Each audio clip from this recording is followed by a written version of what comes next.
Hello and welcome to our comprehensive news package here on Ogun State Television. I am Olayinka Shodunke. On the news tonight, schools in Ogun State resume second-term academic activities. Wife of Ogun State Governor, Mrs. Bamidele Abiodun, tasked stakeholders on reduction of child mortality. Huge crowds attend funeral of Iranian commander. To improve is to change. To be perfect is to change often. CBN releases framework to address payment system. Join me much later in the news for details of this and other business stories. I am Mojisola Sholaja. And tonight on sports, air quality threatens Australian Open. These and many more when I return on the sports segment of the news. My name, Hakeem Akitunde. You're welcome. Public and private schools in Ogun State have resumed for second term 2019-2020 academic session. Large number of students and pupils were seen converging on their various schools for the new term. Shemilore Amore monitored the resumption in Abeokuta Metropolis, and she reports that the students were given welcome tests on the first day of resumption. A report.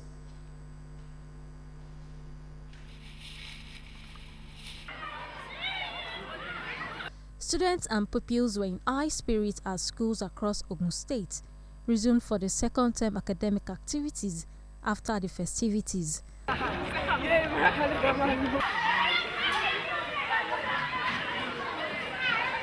On their part, school administrators maintained that they have commenced the welcome back test, which according to them would form part of the assessment for the term. If you have visited the classes, you will see the students writing the welcome test, because that's the directive from the government. The teachers are well prepared for it. You can see them invigilating in classes. The VP Academics and the VP Admin have put in place the timetable for the test, and the teachers are following to the latter. They have been informed before now when they were going last time for the December break. We told them when you are coming in January, prepare for welcome test, and that's what they are doing now. They expressed their readiness to complement the state government's efforts at ensuring that education maintains its sets precedence in the states. And this morning, our students are already in the classes. The welcome tests are being conducted. And after that, the normal classes will start. Our governor is doing marvelously to make sure that each child has good access to quality education. We would like to improve on our vocational subjects, like our Greek, our home accounts, our carpentry, our sciences. We want to improve on it. Because by the time a child is leaving the junior secondary school, even if he has not gotten the WAEC yet, at least a child that has gotten the GS3 certificate should be able to do something with his or her life. The students in separate interviews expressed optimism and readiness to put in their best during the new academic term, while also appreciating their parents for equipping them with the needed materials. I am fully prepared for the new term, being that this term is my last leg in this school, and I am going to be writing my final exams this year. So I am putting all my effort and everything I know I would to make sure I pass my exams at once and write my exam and I get into a good university. My goal is to improve in all my science subjects and to have the best results in the school. Most schools visited recorded high attendance, with few falling below 50%. Shemilore Amore, Ogtv News. Similarly, parents and guardians have been advised to allow their children and wards return to classes as schools resumed for the second term 2019-2020 calendar with activities in full swing. The advice was given during the monitoring exercise of resumption by the officials of the Ogun State Ministry of Education, Science and Technology, led by its permanent secretary, Mrs. Abosede Ogunleye. According to her, the monitoring was to ensure that teachers and students were on ground to commence academic work for the term, adding that the exercise would also provide an avenue to have a first-hand feel of the challenges and provide solutions to them. Mrs. Ogunleye, who led a combined team of management staff of the ministry, including zonal education officers, to assess the level of compliance, noted that the turnout of students on the first day of school was encouraging, though poor, which she attributed to the likely misconception that resumption date has been shifted from the 6th to the 13th of January.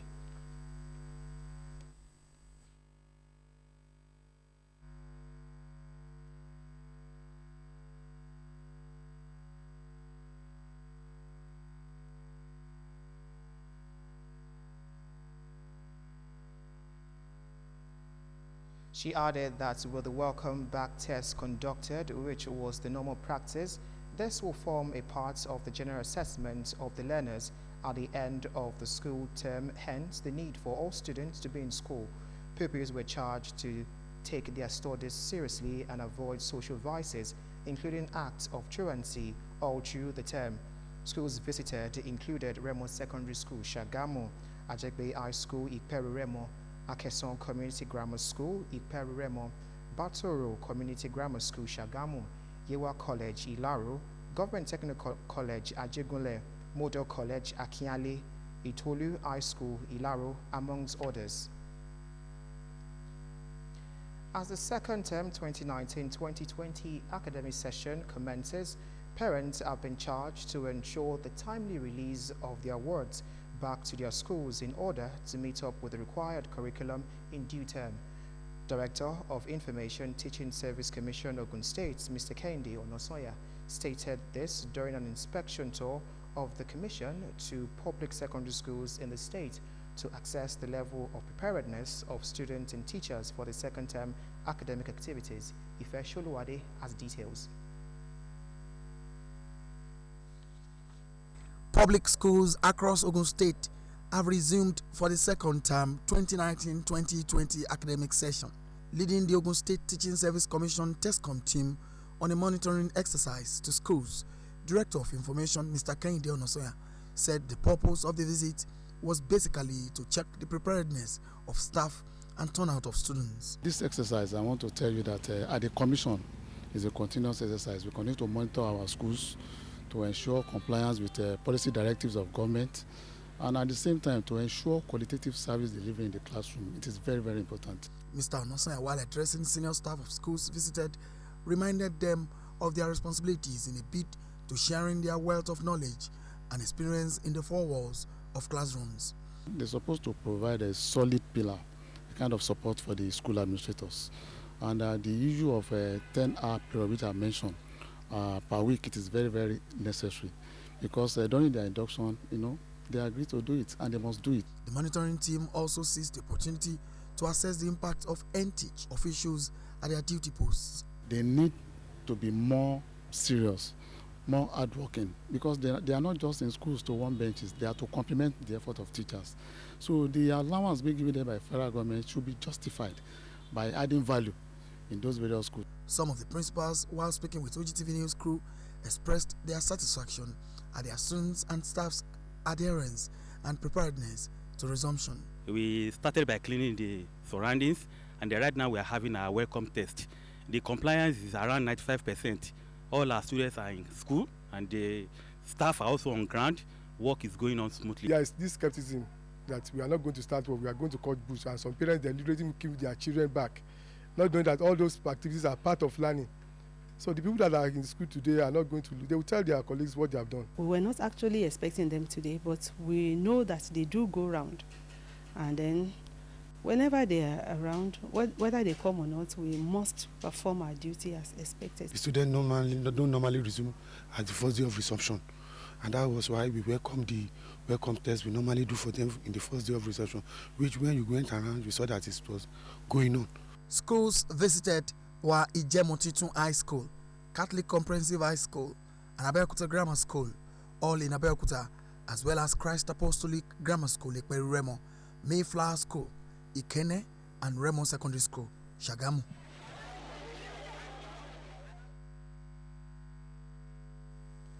As stakeholders in the education sector, Alma Mater or Old Students Association have been playing a key role in the development of education by giving back to the system that has produced them. In this special report, attention is being focused on contributions of alma mater to the development of schools in Ogun State. Matthew Showmi has details.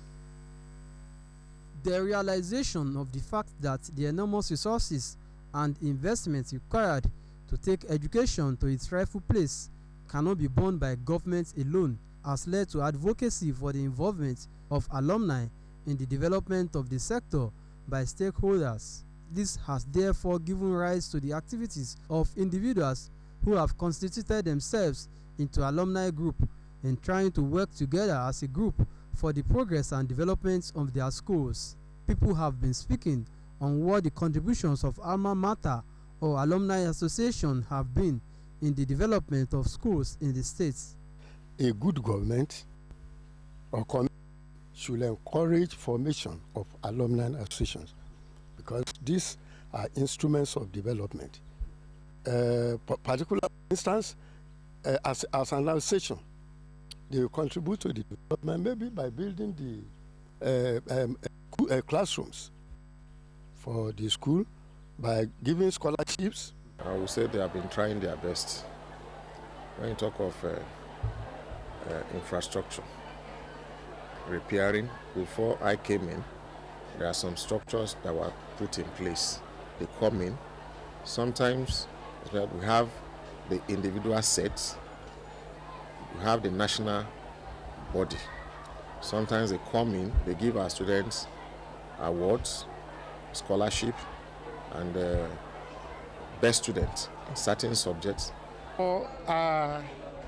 There should be the need to sensitize the students right from the time when they are going out, that this is the school where they have been made, this is the school that actually trained them, and there is a need for them to give back to that school with regards to helping others. They are of the opinion that the activities of alma mater have resulted in a lot of achievements which are very visible in schools across the states. According to them, apart from physical development, the presence of alumni who have made a good mark in their chosen endeavor also helps in motivating the students. And occasionally they come and give them orientation as per what they can become in future. That is like counseling. If you want to become a doctor, this is just to encourage the student and encouraging them that they pass through this school and they still want the status quo to be kept. So they don't want the standard of the school to be lower. So they called on well-meaning individuals to always remember to give back to their alma mater. Matthew Showmi, Ogtv News.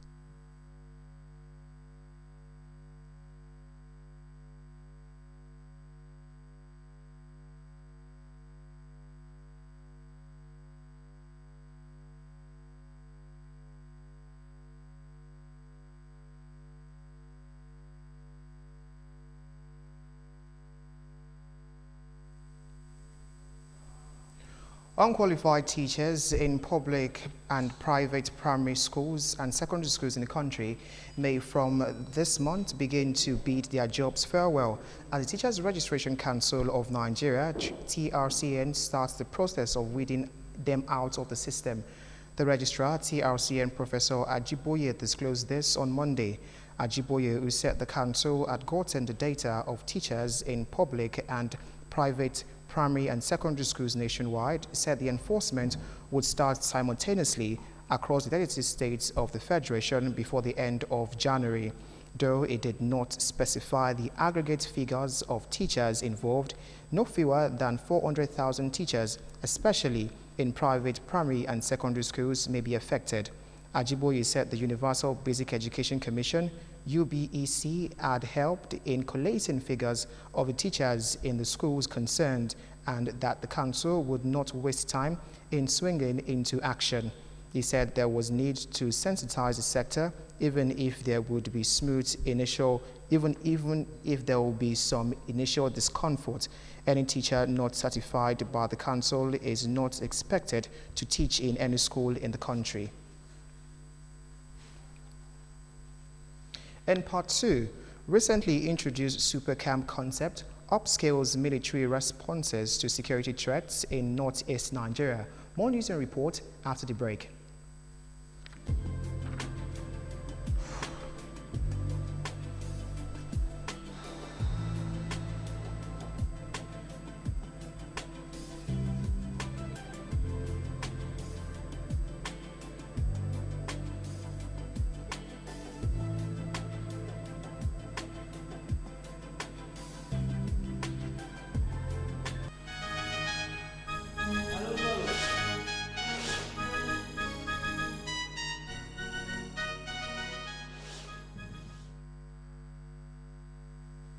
No effort will be spared in an attempt at improving maternal health and reducing child mortality to the barest minimum in order to ensure effective and efficient healthcare system. Wife of Ogun State Governor Mrs. Bamidele Abiodun stated this at the official flag-off of Maternal, Newborn and Child Health Week held in Odeda local government area of Ogun State. Adebola Oshomoji has details. Towards ensuring realization of child's right to good health care in the state, wife of Ogun State Governor Mrs. Bamidele Abiodun has flagged off this year's Maternal, Newborn and Child Health Week in Odeda local government area.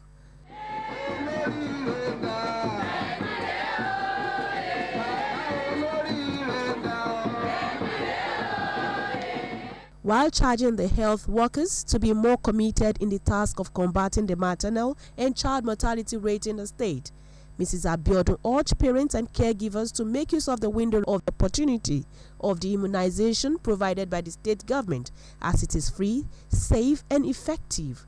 The Maternal, Newborn and Child Health Week holds a lot of opportunity and benefits for children, parents and caregivers, as there are packages for every member of the family that visits any of the primary healthcare centers closest to them all over the state. I strongly believe that women should not die in the process of giving birth. Neither should children die in the process of coming to life or growing up in the early years. This is why we are particular about strengthening the healthcare system to reduce maternal, newborn and child mortality.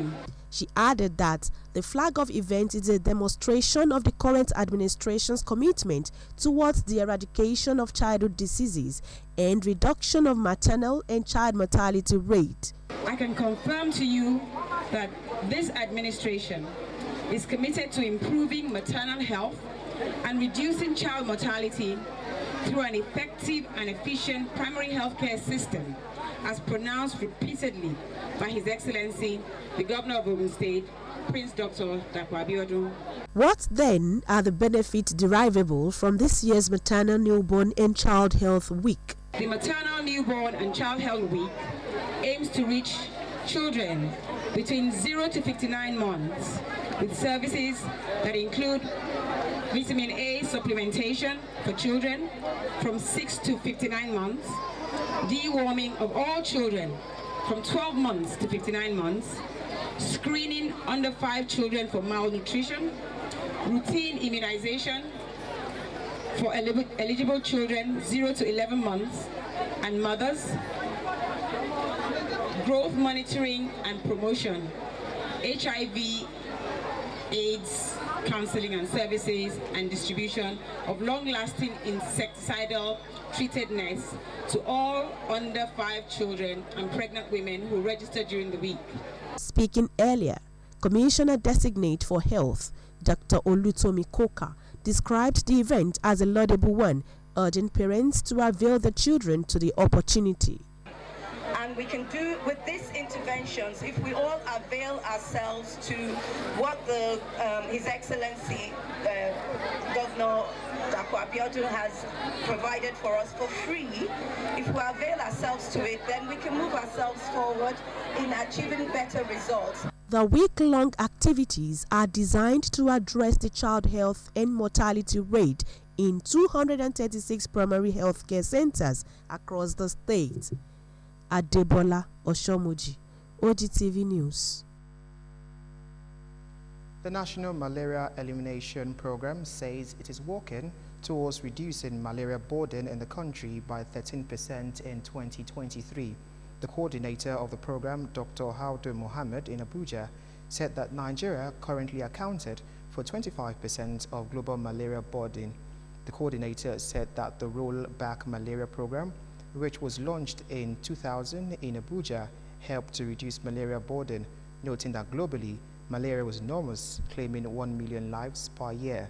He said through the help of government, development partners and donor agency, the burden had reduced. Mohammed said that from year 2000 to 2014, investment in malaria was enormous, but because of global economic recession, including in Nigeria, it had reduced.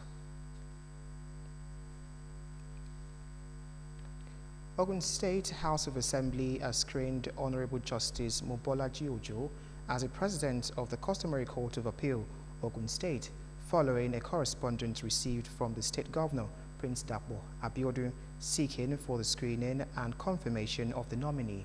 Similarly, the State Assembly also screened another commissioner nominee, Mrs. Kikelomo Lonji, a native of Abeokuta and an investment expert. House of Assembly correspondent Kola Wole Osho report that the screening exercise had the Speaker, Right Honorable Olakunle Oluomo, in attendance. Appearing before the lawmakers, led by the Speaker, Right Honorable Olakunle Oluomo, for screening as the President of the Customary Court of Appeal is Honorable Justice Mobolaji Ojo, who is from Yewo South Local Government Area of Ogun State, bagged Bachelor of Law from the University of Lagos in 1983. He was sworn in as Judge of the State High Court in October 2000 and subsequently served as presiding judge in the High Court of Justice in Ijebu-Ode, Ijebu-Igbo, and Abeokuta Judicial Division. During the screening exercise, Honorable Justice Ojo assured that he would put in place initiatives aimed at repositioning and preserving the customary law, which he described as the identity of the people. And one of the ways that we lost you is that even our legal system, our judicial system, will jettison the customary aspect of it. I intend in this capacity to help build and redefine that aspect of the law. In the same vein, the Assembly also screened Mrs. Kikelomo Longe, who is an investment and financial expert. Speaker Right Honorable Oluomo encouraged Commissioner nominee to use her wealth of experience to develop the economy of the state if confirmed. Well, we are very proud of your background, and we are very sure that being someone that is passionate about the state, the state will benefit immensely from your wealth of experience. And we know you will bring a lot of value to bear in the service of the state. We are convinced, as in all cases, that women always take their job very seriously. So in that note, I will ask you to take a bow and go out for a result. The commissioner nominee, in her submission, observed that the state remained an entity with rich potentials that could be harnessed for more economic growth and development opportunities for the benefit of the people. The governor has set up agro-processing zones. Imagine processing agricultural inputs, adding value will enhance the margins to farmers, will enhance the margins to businesses. So you call that forward integration. That will then just keep rolling up to build bigger businesses that may even potentially, in addition to what is consumed locally, we can potentially export produce from this state as well. The screening of Mrs. Kikelomo Longe brings the total number of commissioner nominees so far screened by the 9th Assembly to 19, out of which 18 had been confirmed. Towards ensuring good governance, members of the All Progressives Congress APC in Yewa South Local Government Area of Ogun State have pledged their total support for Governor Dapo Abiodun-led administration. This came to fore at the annual get-together party of door-to-door ambassadors organized by the convener Omoba Adedibibe Adeleke Teller to say thank you to them for their support for Prince Dapo Abiodun in the 2019 governorship election in the state held at his residence in Ilaru. Kunle Bikule's report is presented in this package.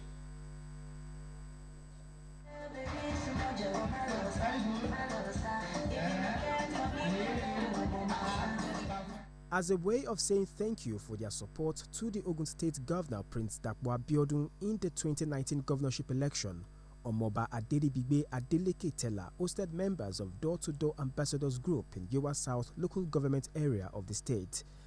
So, when we're talking about Door-to-Door Ambassador, they move from one house to another to give political enlightenment, to encourage the people, to assure the people that this government, we deliver in terms of dividends of democracy. Appreciating the current administration's efforts, especially in Ogun West Senatorial District, the convener Omoba Aderibigbe Tella called on the people of Yewa to continually support Governor Abiodun's mission and vision at ensuring development of the state. At the grassroots, talking about Yewa South local government and all our members across Ogun West, we are for Prince Dapo Abiodun beyond 2023. You see, we are saying that, look, we are grateful. Mr. Governor, you have been able to make a mark, if not a landmark, in just record time of 7 months. We have got something to say in Yewa South local government that Mr. Governor has done this. And I want to assure my people, especially the Door-to-Door Ambassador, that they will be appreciated the way they are expecting Mr. Governor to appreciate them. In his remarks, the chairman of All Progressives Congress, Yewa South Local Government, Otumba Tunji Idowu, reminded party faithful to remain steadfast and show love to one another in order to ensure more dividends of democracy in Yewa Axis, just as he applauded Governor Dapo Abiodun's style of leadership. Omoba Aderibigbe is a stakeholder of the APC. Yewa South Local Government, tí èmi jẹ́ olùdarí ẹgbẹ́ APC, ẹbí kan ṣoṣo ni wá o. We are one family. There were goodwill messages from leaders and members of the APC in the area. High point of the occasion was the presentation of gifts to some members of Door-to-Door Ambassadors in recognition of their contributions to the party.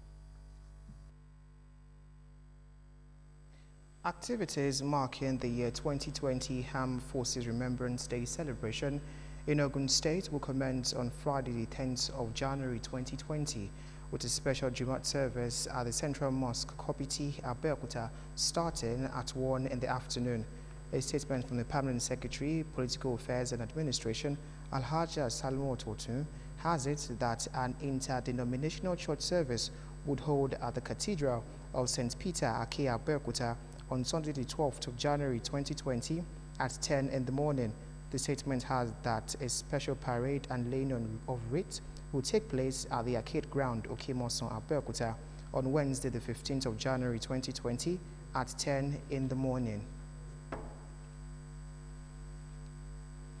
The recently introduced Super Camp concept has upscaled aggressive response to security threats in the Northeast. This was highlighted by the Chief of Army Staff while on operational tour of Nigerian Army units and formation in parts of Adamawa and Borno State. The Chief of Army Staff, Lieutenant General Tukuburo Tai, in Magali, Adamawa State, charging troops to maintain eagle eye on the threats by ensuring proactive rather than reactive response. In Kuruka, Borno State, he commended officers and soldiers for securing the vulnerable camps and promised improved logistics, welfare in front lines and barracks across the country. At the famous Gwazai Hill, critical police training site overrun by Boko Haram in 2014, recaptured by the armed forces in 2015, massive reconstruction is on and the mobile police are expected to resume training soon. The army chief climbed the hill to have a feel of what troops deployed to secure the area go through. The terrorists are hibernating. They've identified them and they constantly raid those areas. So that's the spirit, and I'm sure the progress is quite commendable. Lieutenant General Tukuburo Tai stressed that Operation Lafia Dole, operating through 3 sectors dissected into 23 super camps, had made significant impact in the Northeast. Out of the blues, I think the initial misconception, has been assuaged, or the fears of the people have been assuaged, and as such is something that we will continue to build upon. 2019 operational year has come and gone, and there were challenges and successes recorded. The operational tour provides an opportunity for the Chief of Army Staff, Lieutenant General Toko Buratai, to appraise platforms and make projections that would enhance counter-insurgency operations in the Northeast. The federal government, at a recent Security Council meeting in Abuja, had decided to gradually withdraw military operations from some volatile states in the country that are troubled by activities of insurgents beginning from the first quarter of year 2020. The planned withdrawal of the troops will begin after an assessment of the areas, as the exercise is believed will determine whether peace has finally been restored. In this report, Peter Falomo takes a look at whether government should rescind the decision or go ahead with the planned withdrawal of troops. His report. Few years back, insurgency was known nationwide, with Boko Haram having killed tens of thousands and displaced over 2 million people from their homes, according to the Global Terrorism Index. The rage of Boko Haram terrorists, which had been of great concern to the leadership of the country, was the reason for the setting up of coalition of security operatives to checkmate the nefarious activities of the terrorists. Rising from a recent Security Council meeting presided over by President Muhammadu Buhari, the Chief of Naval Staff, Vice Admiral Ibok Ete Ibas, said the planned withdrawal of troops from the volatile areas, particularly in the northeastern parts of Nigeria, was to allow the military to focus on its primary duty of defending the nation against external aggression and to respond to new security challenges, having restored relative peace in the zone. Mr. President has directed that the Council and the members of armed forces ensure a peaceful society in 2020, and to that effect, we are more than determined to continue from where we stopped in 2019 and to ensure that we sustain our various operations to ensure a secure Nigeria for all of us. Should the country's leadership go ahead in the planned withdrawal of troops or rescind its decision, the people speak.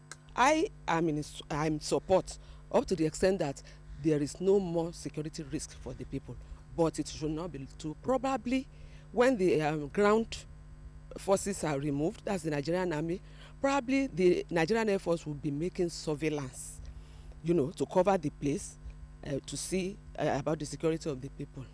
Everybody should become more worried because this issue of security or insecurity has not been brought to its lowest ever. And for them to now say that they are withdrawing, I want to believe that it's more or less opening us to another problem or opening the people of the Northeast into another violence, into another killings. Asked about the state of confusion that residents of the volatile areas could be on the proposed withdrawal of military presence from the areas, respondents gave words of advice to the federal government. My advice is that it should be gradual, as the federal government has promised, and they should constantly review the situation. Because if they probably withdraw one quarter and the Boko Haram come back en masse, the military on ground will not be able to match their number. The federal government, that's what I'm saying, the federal government should not, for now, withdraw any military from that area.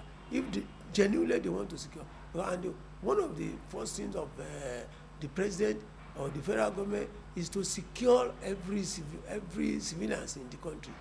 Kidnapping, piracy, and pipeline vandalism are some of the internal security threats calling for attention of the government so as to ensure the safety of lives and property in the country. Peter Falomo, Ogtv News. Businesses with less than 25 million naira turnover to be exempted from company income tax. Mujishola Jai standing by with business news.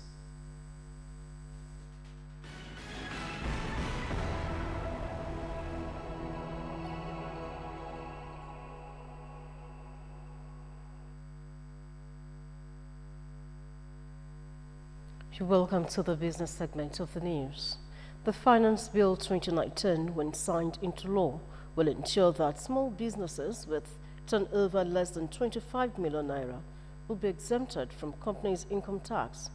Currently, all companies are expected to pay the federal government 30% of their profit as companies' income tax. However, the Minister of Finance, Budget and National Planning, Zainab Ahmed, said once the bill is signed into law, companies that make a turnover of less than 25 million naira will no longer pay this tax, while those that have a turnover of between 25 million naira and 100 million naira yearly will now pay 20% as companies' income tax. The Central Bank of Nigeria has released the Nigerian Payment System Risk and Information Security Management Framework to guide the management of risk associated with the payment system in Nigeria. The framework, which had already been approved by the Apex Bank, became imperative in order to identify and address sources of systemic risks within the Nigerian payment system landscape. Some of the risks that the framework is expected to address are systemic risk, credit risk, liquidity risk, operational risk, compliance, legal and regulatory risk, settlement risk, and information risk. The Apex Bank said the framework will guide the operators and users of the payment systems across Nigeria. Over 700 billion naira had been saved by the federal government through the implementation of various public sector financial management reforms. In addition to the 700 billion naira savings, about 300 billion naira had been recovered by the anti-graft agencies of government through the collaborative efforts of the Minister of Finance, Budget and National Planning. The outgoing Permanent Secretary Special Duties and the Minister of Finance, Dr. Muhammad Dikwa, gave these figures as he retired from civil service. He gave some of the public financial management reforms introduced by the government as Government Integrated Financial Management Information System, aimed at improving public expenditure management process, and integrated personnel and payroll information system to improve the effectiveness and efficiency of payroll administration for government workers. Electricity distribution companies in the country will record a tariff shortfall of 545 billion naira in 2020. An analysis of data obtained from the Nigerian Electricity Regulatory Commission has shown.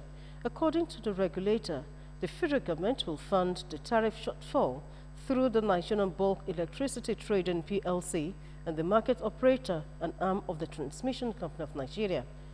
The government-owned NBET buys electricity in bulk from generation companies through power purchase agreement and sells through vesting contract to the discos, which then supplies it to the consumers.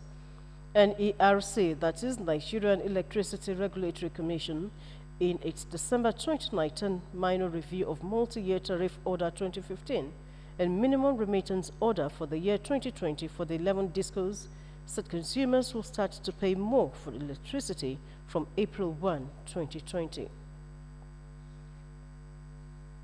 The Maize Farmers Association of Nigeria is targeting 22 million tons of corn production this year. Its president, Bello Abubakar, has said maize set a target of increasing production by 2 million tons. Last year, it said maize production stood at 20 million metric tons. Since 2015, maize production has increased tremendously from 8 to 20 million metric tons. And that concludes business news. Thanks for watching. Back to Yinka.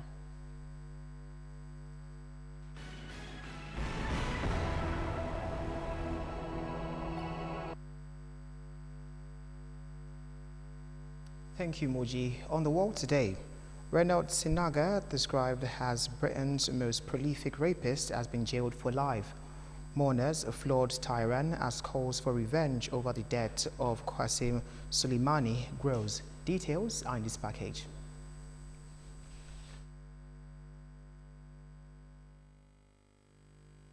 Huge crowds have packed the streets of the Iranian capital, Tehran, for the funeral of Iranian military commander Qasem Soleimani. Soleimani was assassinated in a U.S. drone strike in Iraq on Friday on the orders of President Donald Trump. Iran's supreme leader Ayatollah Khamenei led prayers and at what point was seen weeping. His daughter Zainab Soleimani warned the US it faced a dark day for the killing. Following Monday's funeral, the general's remains will be taken to Qom, one of the centers of Shia Islam, for a ceremony ahead of a burial in his hometown of Kerman on Tuesday. Though it is unclear how or when Iran may respond, any response is likely to come after the conclusion of a 3-day mourning period. An evil serial sexual predator convicted of 159 sex offenses, including 136 rapes, will never be safe to be released, a judge has said. Reynard Sinaga in the Nation National was found guilty of luring 48 men from outside Manchester clubs to his flat, where he drugged and assaulted them, filming the attacks. Police say they have evidence Sinaga, 36, who is being named for the first time, targeted at least 190 victims. The judge rules his life sentence must include a minimum of 30 years in jail. Reporting restrictions were also lifted at a sentencing hearing at Manchester Crown Court on Monday, meaning Sinaga could be identified for the first time. The Crown Prosecution Service said Sinaga was the most prolific rapist in British legal history. The postgraduate student was already serving life, with a minimum term of 20 years for the offences he was convicted of in 2 earlier trials, which took place in summer 2018 and last spring. Death toll from floods and landslides in Indonesia has risen to at least 66 people as the country's authorities warned residents of more heavy downpours in the coming days. Other neighborhoods in the capital, Jakarta, and the satellite cities, home to about 30 million people, were submerged last week by flood waters that forced tens of thousands into temporary shelters. 9 people died in Jakarta, while the rest of the fatalities occurred in neighboring districts. National Disaster Management Agency asked residents to take precautions and safeguard their possessions in the face of more expected storms. And that's it on The World Today. From The World Today to the world of sport, Hakeem Akintode is standing by.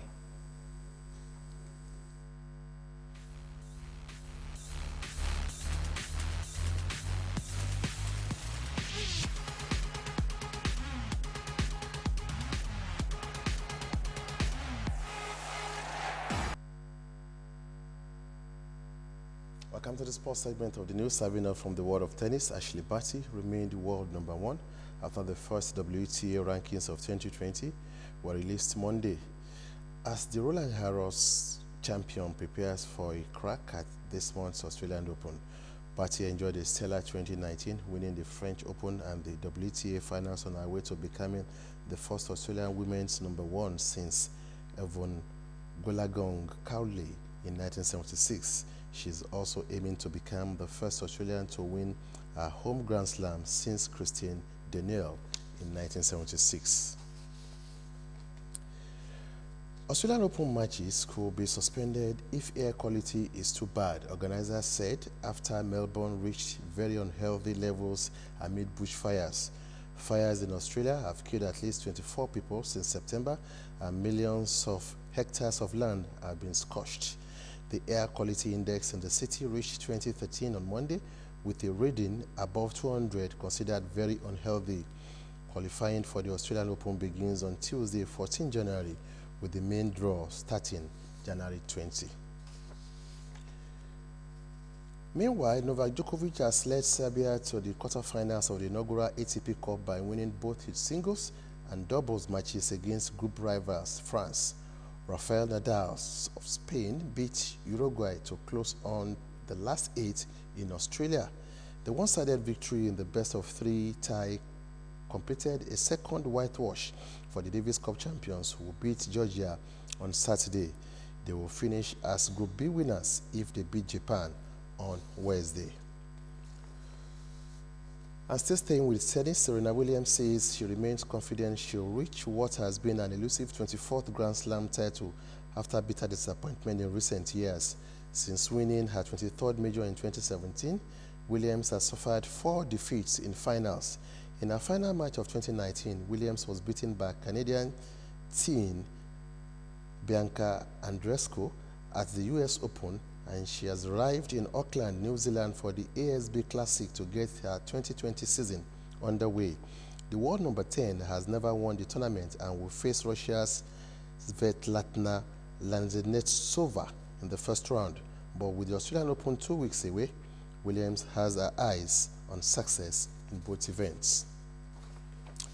And to football now, Nigeria football legends Nwankwo Kanu and Daniel Amokachi are among former football stars expected to attend the CAF Awards 2019 ceremony in Egypt.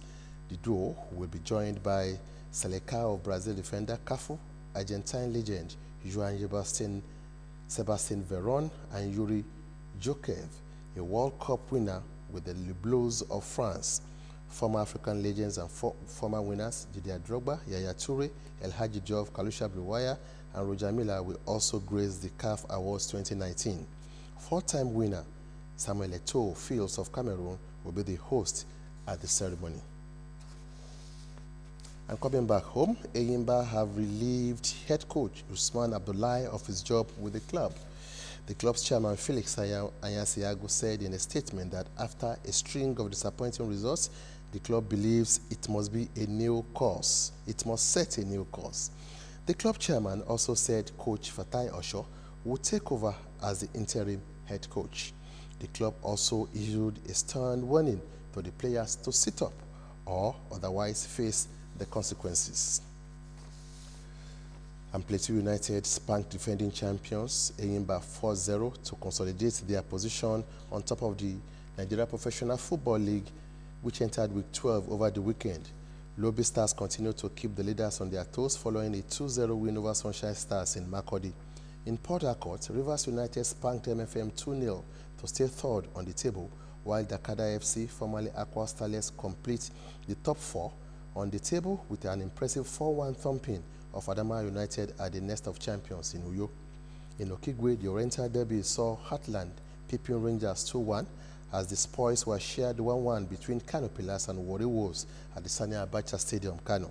In other matches, Jigawa Golden Stars lost 0-1 at home to visiting Akwa United.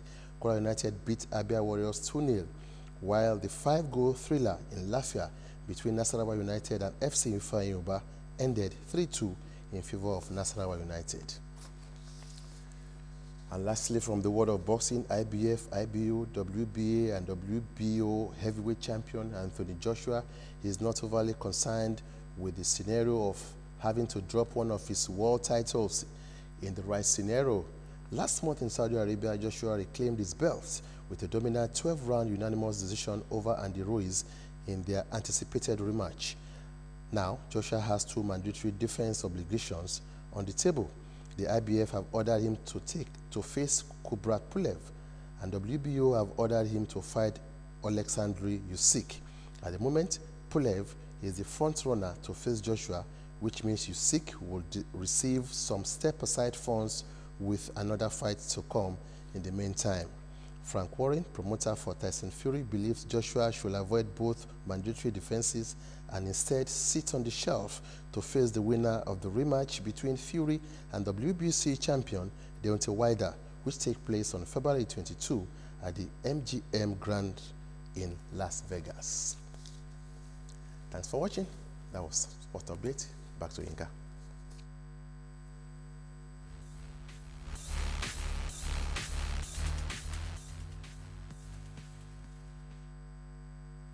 Thank you, Akim. We shall now start the weather forecast for Tuesday.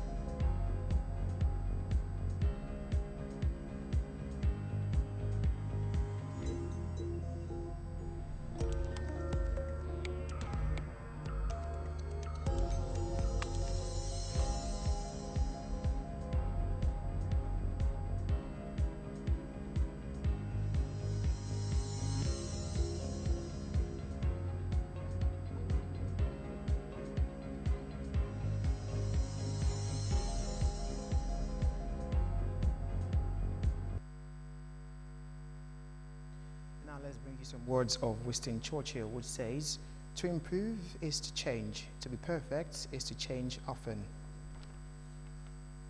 And just before we go, a look at the highlights in the story once more. Ogun State Public Schools have resumed academic activities after first term break. The wife of Ogun State Governor, Mrs. Bamidele Abiodun, has tasked stakeholders on reduction of child mortality. CBN has released the framework to address management payment system. Huge crowds attended funeral of Iranian commander Qasem Soleimani. And on sports, the air quality is strengthening Australian Tennis Open. And that's it on our comprehensive news package for today. Thank you very much for watching.